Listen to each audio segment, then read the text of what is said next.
sizinle beraber çok değişik bir tarifim olan kozalak şurubu tarifimi paylaşmak istiyorum. Bu kozalak şurubu çok sağlıklı, çok faydalı, şifa deposu bir şurup. Ben bunu geçen sene yaptım. O tarifimde de hiç grip olmadım. Bu kozalak şurubu astım, bronşit, koa hastalarına çok iyi geliyor. Çok rahatlatıyor, nefes açıyor, insan vücuduna direnç vererek bağışıklık sistemini de güçlendiriyor. Ben bunları kendi bahçemdeki çam ağaçlarımdan topladım. Önce kozalaklarımın çöplerini temizliyorum. Buna reçine de deniyor. Gerçekten de çok yapışkan. İnsanın eline yapışıyor. Eldivenle daha rahat oluyor. Bebek kozalak diyebileceğim kadar küçükler. Küçükler daha makbul. Eğer yapacaksanız bugünlerde tam toplama mevsimi Mayıs, Haziran ve Temmuz aylarında toplanıp yapılabilir. Şu anda tam zamanı. Bunları temizledikten sonra en az bir 4-5 su bunları yıkayacağım. Üzerindeki bütün tozlarının gitmesi için. Bu sene üzüm pekmeziyle yapmak istiyorum. Bu ikinci suyu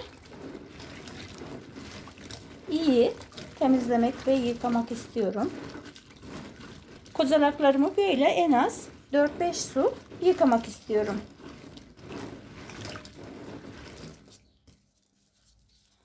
Üzerine çıkan reçinelere tozlar geliyor.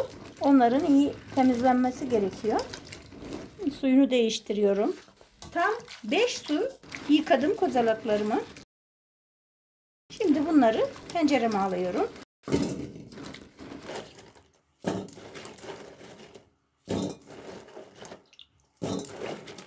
On dakika kaynatacağım. Şu anda hafif kaynamaya başladı. Bir de şu üzerine çıkan reçinelerini almak istiyorum. Eğer bunları almazsak içerken ağzımıza yapışır. Kaynatmaya başladıktan sonra en az 3-4 saat kaynaması gerekiyor. Ama benim kozalaklarım çok taze olduğu için daha çabuk suya özleri karışacak. Kozalaklarımız kaynamaya başladı. Üzerinde de bayağı yoğun reçineler olmaya başladı. Bunları üzerlerinden alıyorum. Çünkü çok yapışkanlar.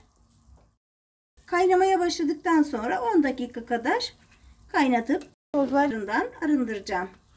Aşağı yukarı 7-8 dakikadır kaynıyor. 1-2 dakika daha kaynattıktan sonra bu suyunu değiştireceğim. Kaynayan kozalaklarımızın şimdi suyunu dökeceğim.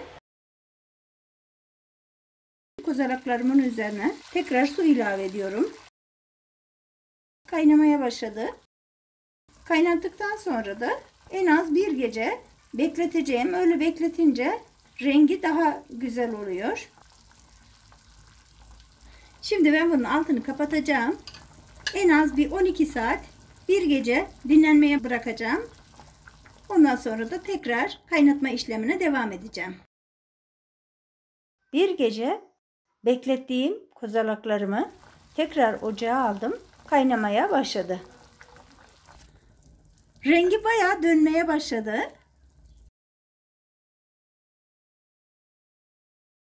Rengi de süt kıvamını aldı. Taze kozalak daha faydalı. Mutlaka siz de taze kozalaktan yapmaya çalışın. Şu rengi görmenizi isterim. Kozalaklarımız tam 1,5 saattir kaynıyor. Bayağı suyu da süt kıvamına geldi. Kozalaklarım çok taze olduğu için hemen dağılmaya başladılar. 4 saat kadar kaynatmaya bile gerek kalmayacak. Eğer kozalaklarınız biraz kart olursa onları en az 2,5-3 saat kaynatılması gerekiyor. Bayağı özlerindeki sıvının suyuna geçmesi için. Suyunu da kontrol ediyorum. Suyu da gayet iyi. Fazla su ilave etmeme gerek yok.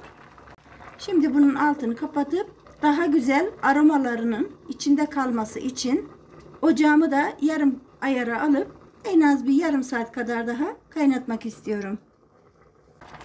Tam 2 saattir bu suyun içerisinde kaynıyor. Gerçekten de hafif rengi de dönmeye başladı. ve aynı zamanda da dağılmaya başladılar. Artık bu kozalağın içerisinde bütün mineralleri, vitaminleri ne varsa hepsini suyuna vermiş durumda. Bu kozalaklardan ya da bu kozalaklardan olmuyor. 2,5 saat kadardır kaynıyor. Altını kapatacağım. Soğuması için bekleyeceğim bir 3-4 saat. Soğuduktan sonra da süzme işlemine geçeceğim. Haşladığım kozalaklarımı 3-4 saattir soğuması için tenceremde beklettim. Şimdi bunları içerisinde hiç su kalmaması için iyi süzdürmek istiyorum. Bunların özünde de bir sürü su olduğu için bu suları böyle ayırmam gerekiyor. Gayet çok güzel.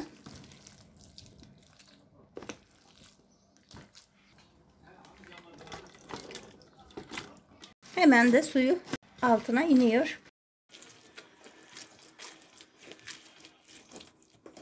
İyi sularını süzdürdüm. Arkadaşlar kozalak kaynattığım tenceremi de yıkadım.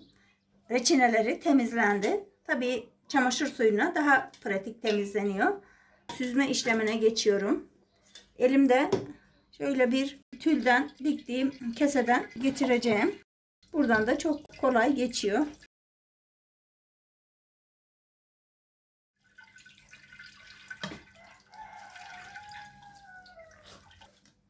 Bunu da koymak istiyorum.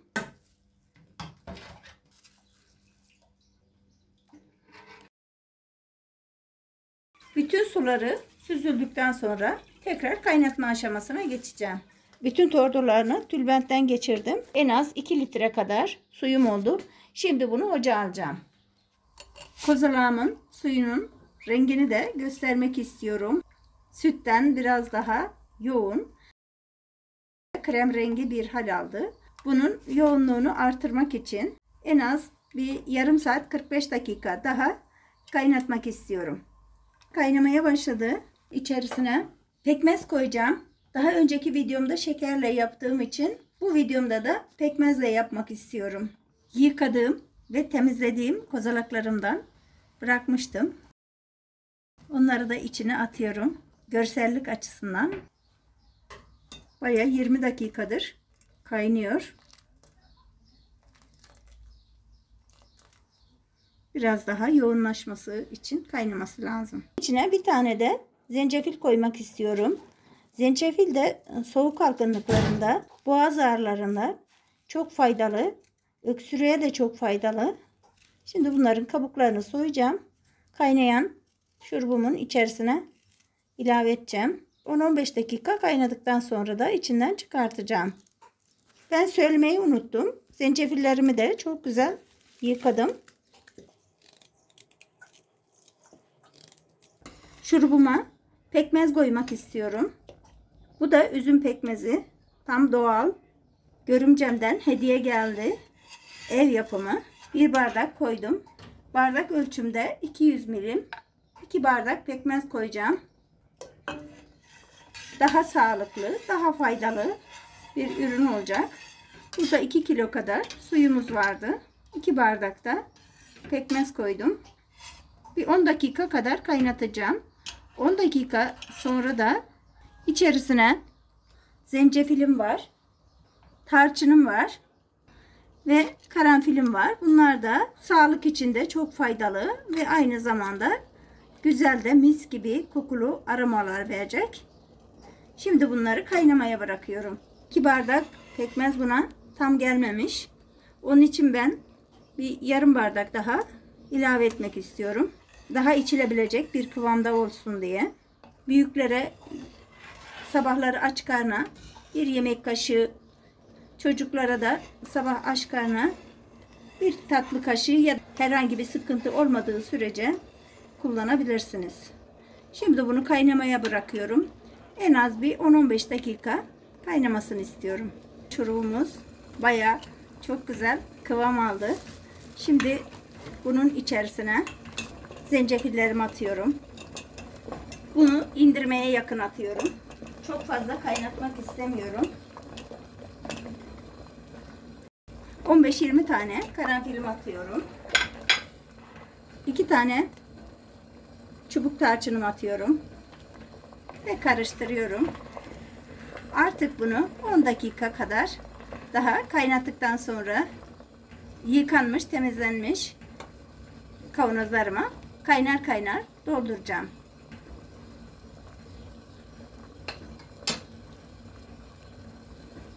...15 dakikadır kaynadı. Tarçınlarımızı artık içinden alabilirim. Zencefil de bütün sıvısını suyuna vermiş. Artık posası kalmış. Zencefilleri de alabilirim. Kozalakları almak istemiyorum. Karanfilleri de alacağım. Bir tane limonum vardı. Şimdi de onu içerisine sıkacağım. Şekerlenme olmaması için. Kıvamı da böyle çok güzel bir şurup oldu. 5 dakikadır da limonla kaynattığım kozalak şurubumu artık kavanozlarıma kaynar kaynar dolduruyorum. Görsellik açısından birer tane de kozalak koyacağım. Açtıktan sonra buzdolabında saklayabilirsiniz. Açmadan dışarıda da serin bir ortamda kalabilir.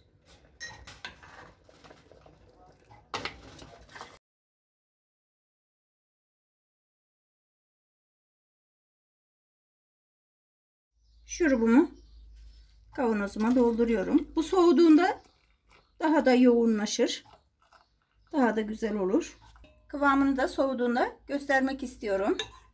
Geride kalan şurubumu da kavanozuma dolduracağım.